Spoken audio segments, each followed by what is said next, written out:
Hello, this is লাভি-ডভি কাপল। আজকে আমরা আমাদের কিচেনে আছি। আর তানিয়ার জন্য আমি আজকে কিছু বানাবো। আজকে আমার স্পেশাল এবং আমার যেহেতু স্পেশাল এবং সেই জন্য এটা খুব ইজি কিছু রেসিপি হবে। তো আপনাদের সাথে আমরা সেটা শেয়ার করব। আশা করি আপনাদের ভালো লাগবে।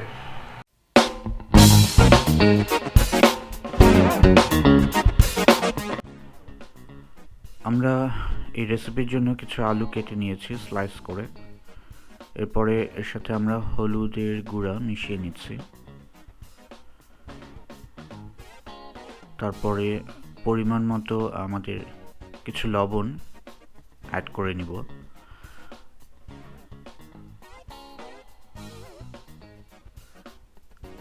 লবণ এবং হলুদ দিয়ে আমরা এটাকে ভালোভাবে মিশিয়ে নেব।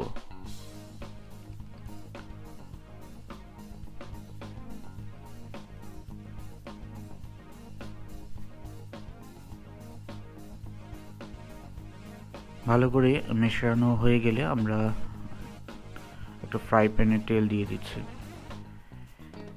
তেলটা গরম হয়ে গেলে আমরা তারপর আলুগুলো হালকা করে ভেজে নেব, পুরোপুরি না, হাফ ভাজা হলেই হবে। হালকা আছে আমরা আলুগুলো ভেজে নিচ্ছি।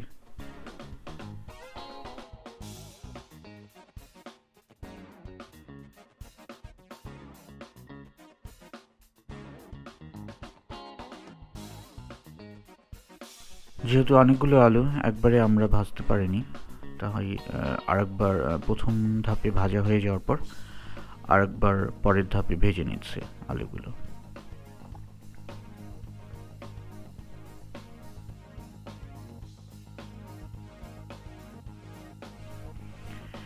আলুগুলো ভাজা হয়ে অর্ধেক ভাজা যখন হয়ে গেছে, এরপরে আমরা আলুগুলোকে এভাবে একটার পর একটা করে এভাবে রাউন্ড শেপে সাজিয়ে নিচ্ছি।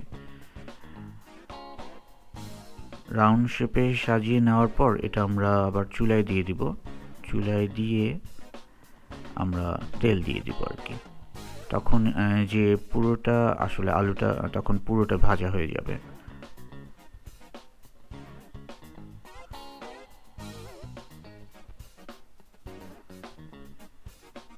আস্তে আস্তে একটার পর একটা সাজিয়ে নিতে হবে, তাহলে দেখতে মানে যত সুন্দর করে সাজানো যাবে, যত সুন্দর আর রাউন্ড হবে এই পিৎজাটা, দেখতে ততটা সুন্দর হবে আর কি।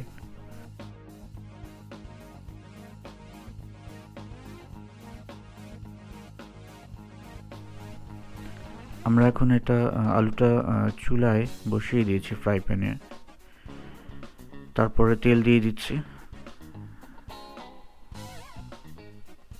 এখন তেলটা হালকা গরম হয়ে গেলে আমরা আমাদের ফেটানো ডিম ছিল, ডিমে আমরা দুটো এখানে ডিম দিয়েছি।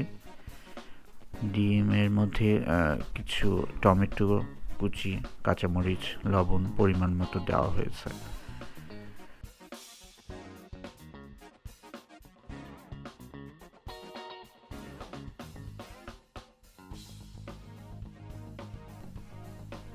ডিমটা আমরা ভালোভাবে ফাটিয়ে নিচ্ছি। এদিকে তেলটাও গরম হয়ে যাচ্ছে, প্রায় গরম হয়েই গেছে।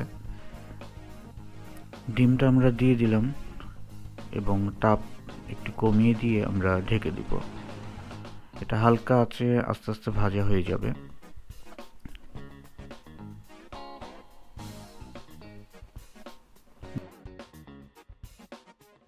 ডিমটা আমাদের ভাজা হয়ে গেছে। এরপরে আমরা একটু চিলি ফ্লেক্স এবং আপনার কাছে যদি গোলমরিচের গুঁড়া থাকে তাহলে সেখানে অ্যাড করতে পারেন, বা বিট লবণ কিছু অ্যাড করে দিলে টেস্টি হবে।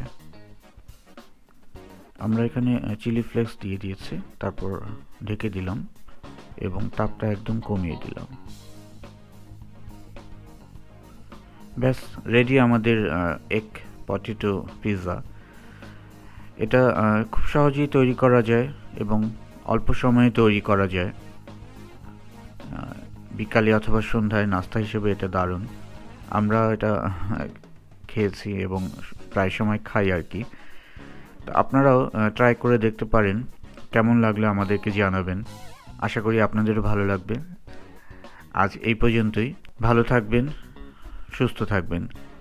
প্রজাপতির মতো বাঁচুন, নিজেকে ভালোবাসুন।